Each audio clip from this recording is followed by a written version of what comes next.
ও তারপর অরিজিৎ সিং, যে গায়ক, ফিল্ম ইন্ডাস্ট্রির গায়ক অরিজিৎ সিং গান করে, তো সেও তো বিয়ে করেছিল অন্য একটা জায়গাতে।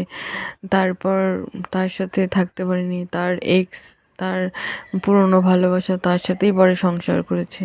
তো এছাড়াও অনেকে তো এত ভালোবেসে তো অন্য কাউকে বিয়েই করে না, আজীবন বিয়ে ছাড়া থাকে।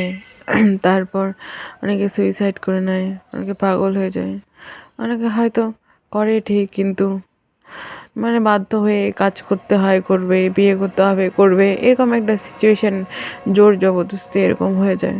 কিন্তু তোমাকে বোঝাতে পারলাম না।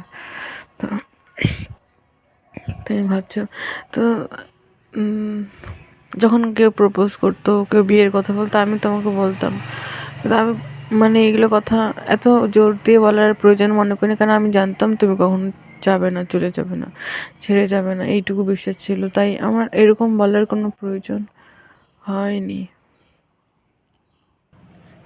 তুমি যে এসে এরকমটা করবে, মানে তুমি কোনো অপশন পেলে, উম, এমন না যে আমাকে না দেখে না জেনে সব কিছু না বুঝেই আমার সাথে রিলেশন এসেছো, জেনে বুঝে সব কিছু বেটার দেখে এসেছিলে, কিন্তু কেউ যখন কোনো কিছু পেয়ে যায় তো থেকে যায়, মানে অতিরিক্ত ভালোবেসে ফেলে, তারপর মানে তার জন্য মরিয়া হয়ে পড়ে, তখন ভাবে যে এ এ তো কোনো ভ্যালুই নেই এরকম।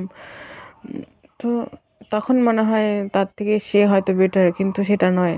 তুমি যাকে বেটার মনে করছো, কিন্তু সে এরকমটা নয়। তো কিছু পেয়ে গেলে তখন এরকম তার যত্ন থাকে না, এইটুকুই। তো আর কিছুই না। তো আর কিছুই না, তুমি যে যাকে বেটার বেটার বলছো, ওরকম কোনো বললে না, একদিন বলেছিলে যে বেটার অপশন পেলে সবাই চলে যায়।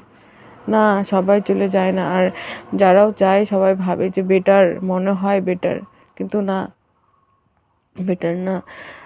আর তো কাউকে আঘাত দিয়ে, কষ্ট দিয়ে যেটা তুমি তোমার কাছে আসবে, তো সেটা হয় কোনো অভিশাপ হয়ে আসবে, নয়তো কোনো ধারালো কিছু হয়ে আসবে, তো এরকম হয়ে আসবে। কোনো কিছু মানে নেগেটিভ করে পজিটিভ কখনোই হয় না। আর এখনকার দিনে এরকম মানুষের সাথে এরকম করে দেখেই আজকে ডিভোর্সের লাইনে এত মানুষের সংসারে এতটা অশান্তি। হ্যাঁ, আমি জানি যে আমি সবসময় বলি যে আমি আমার আমার অপরাধ আমি মাথা পেতেই সহ্য করে নেব, আমার ভুল আমি মাথা পেতেই সহ্য করে নেব, আর আমাকে শাস্তি দেওয়ার আমি সেটাও মাথা পেতে নেব, কিন্তু মিথ্যা